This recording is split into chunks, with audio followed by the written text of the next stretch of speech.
আমার প্রিয় বন্ধুরা, আজ আমরা পরম পুরুষ শ্রী রামকৃষ্ণের মুখনিসৃত অমৃত বাণী ও কথা পাঠ করব। যদি আপনাদের ভালো লাগে তবে একটা লাইক, কমেন্ট, সাবস্ক্রাইব করে পাশে থাকবেন। গতকাল আমরা শ্রীমকথিত শ্রী শ্রী রামকৃষ্ণ কথামৃতের যে অংশ পড়েছি তার পরবর্তী অংশ আজ আমরা পড়ব। তখন তাহারা ঘরে প্রবেশ করিয়া দেখেন ঘরে আর অন্য কেহ নাই। ঠাকুর শ্রী রামকৃষ্ণ ঘরে একাকী তক্তাপোষের উপর বসিয়া আছেন। ঘরে ধুনো দেয়া হইয়াছে ও সমস্ত দরজা বন্ধ। মাস্টার প্রবেশ করিয়ায় বদ্ধাঞ্জলি হইয়া প্রণাম করিলেন। ঠাকুর শ্রী রামকৃষ্ণ বসিতে অনুজ্ঞা করিলে তিনি ও সিধু মেঝেতে বসিলেন। ঠাকুর জিজ্ঞাসা করিলেন, কোথায় থাকো, কি করো, বরানগরে কি করতে এসেছো ইত্যাদি। মাস্টার সমস্ত পরিচয় দিলেন, কিন্তু দেখিতে লাগিলেন যে ঠাকুর মাঝে মাঝে যেন অন্যমনস্ক হইতেছেন। পরে শুনিলেন এরই নাম ভাব, যেমন কেহ ছিপ হাতে করিয়া মাছ ধরিতে বসিয়াছে। মাছ আসিয়া টোপ খাইতে থাকিলে ফাতনা যখন নড়ে, সে ব্যক্তি যেমন শশব্যস্ত হইয়া ছিপ হাতে করিয়া ফাতনার দিকে এক দৃষ্টে এক মনে চাহিয়া থাকে, কাহারও সহিত কথা কয় না, এ ঠিক সেই রকম ভাব। পরে শুনিলেন ও দেখিলেন ঠাকুরের সন্ধ্যার পর এইরূপ ভাবান্তর হয়।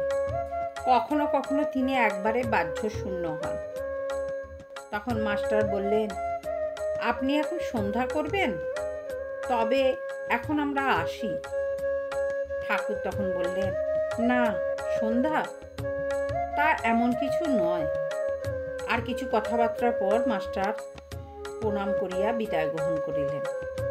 ঠাকুর বলিলেন, আবার এসো। মাস্টার ফিরিবার সময় ভাবিতে লাগিলেন, এ সৌম্য কে, যাহার কাছে ফিরিয়া যাইতে ইচ্ছা করিতেছে? বই না পড়িলে কি মানুষ মহৎ হয়? কি আশ্চর্য, আবার আসতে ইচ্ছা হইতেছে। তিনিও বলিয়াছেন, আবার এসো, কাল কি পরশু সকালে একবার আসবো। দ্বিতীয় দর্শন, সকালবেলা 8টার সময়। ঠাকুর তখন কামাতে যাচ্ছেন। এখনো একটু শীত আছে, তাই তাহার গায়ে মোলেস্কিনের র্যাপারের কিনারা শালু দিয়ে মোড়া। মাস্টারকে দেখিয়া বলিলেন, তুমি এসেছো? আচ্ছা, এখানে বসো। এ কথা দক্ষিণ পূর্ব বারান্দায় হইতেছিল।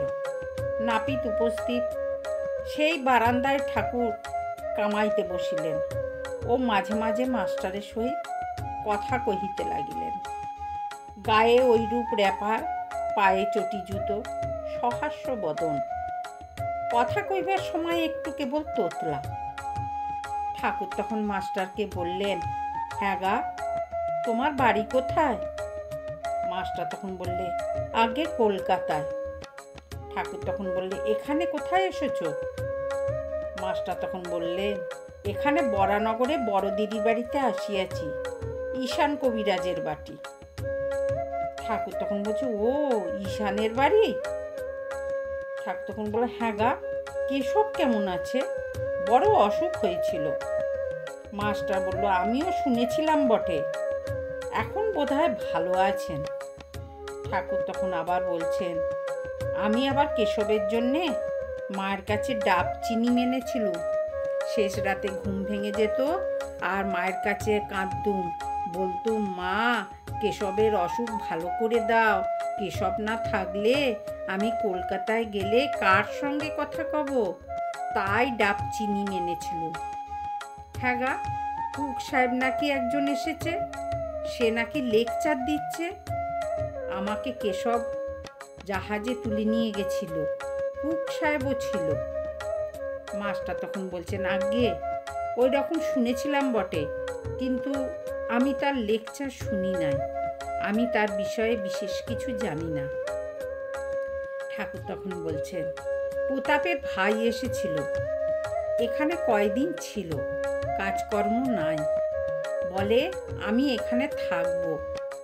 শুনলাম মাক ছেলে সব শ্বশুরবাড়িতে রেখেছে, অনেকগুলো ছেলেপুলে। আমি বকলুম, দেখো দেখি, ছেলেপিলে হয়েছে, তাদের কি আবার ও পাড়ার লোক এসে খাওয়াবে দাওয়াবে, মানুষ করবে?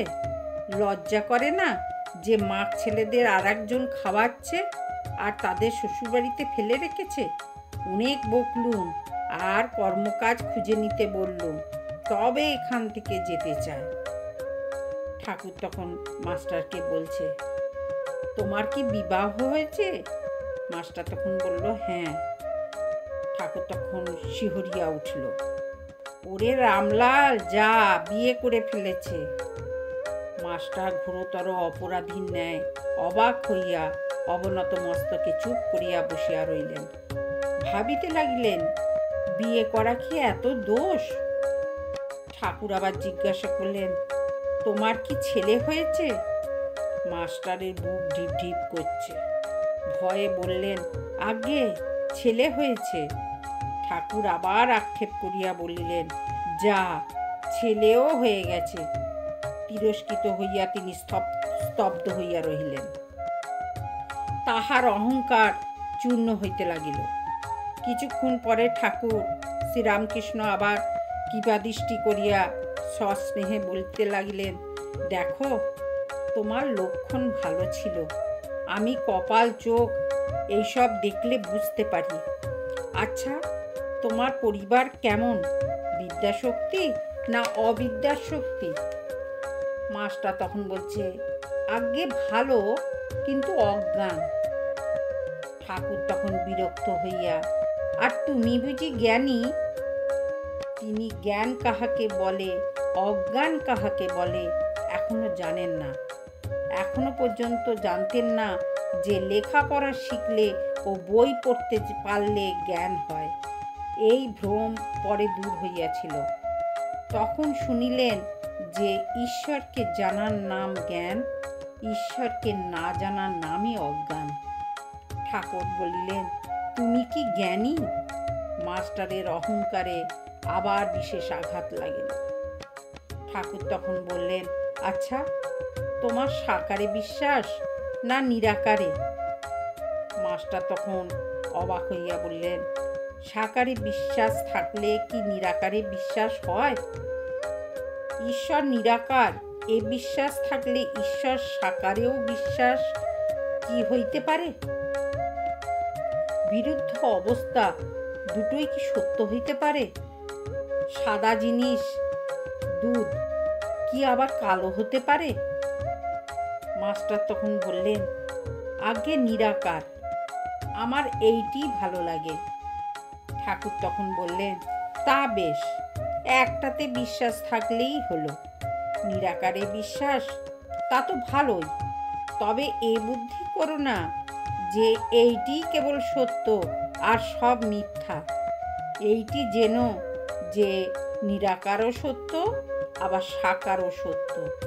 তোমার যেটি বিশ্বাস সেইটি ধরে থাকবে। মাস্টার তখন বলল, দুই সত্য। একথা বারবার শুনিয়া অবাক হইয়া রহিলেন। একথা তো তাহার পুঁথিগত বিদ্যার মধ্যে নেই। তাহার অহংকার তৃতীয়বার চূর্ণ হইতে লাগিল, কিন্তু এখনো সম্পূর্ণ হয় নাই। তাই আবার একটু তর্ক করিতে অগ্রসর হইলেন। মাস্টার বললেন, আগে তিনি সাকার এ বিশ্বাস যেন হলো, কিন্তু মাটির প্রতিমা তিনি তো নন। ঠাকুর তখন বললেন, মাটি কেন গো, চিন্ময়ী প্রতিমা। মাস্টার তখন চিন্ময়ী প্রতিমা বুঝতে পারলেন না। বললেন, আচ্ছা, যারা মাটির প্রতিমা পুজো করে তাদের তো বুঝিয়ে দেওয়া উচিত যে মাটির প্রতিমা ঈশ্বর নয়, আর প্রতিমার সম্মুখে ঈশ্বরকে উদ্দেশ্য করে পুজো করা কি উচিত? বন্ধুরা, আজ এই পর্যন্ত। আবার আমরা আগামীকাল পড়ব। আপনারা শুনবেন, কিন্তু খুব ভালো লাগবে, মন প্রাণ আনন্দে পরিপূর্ণ হয়ে যাবে। জয় ঠাকুর, জয় মা, জয় স্বামীজি।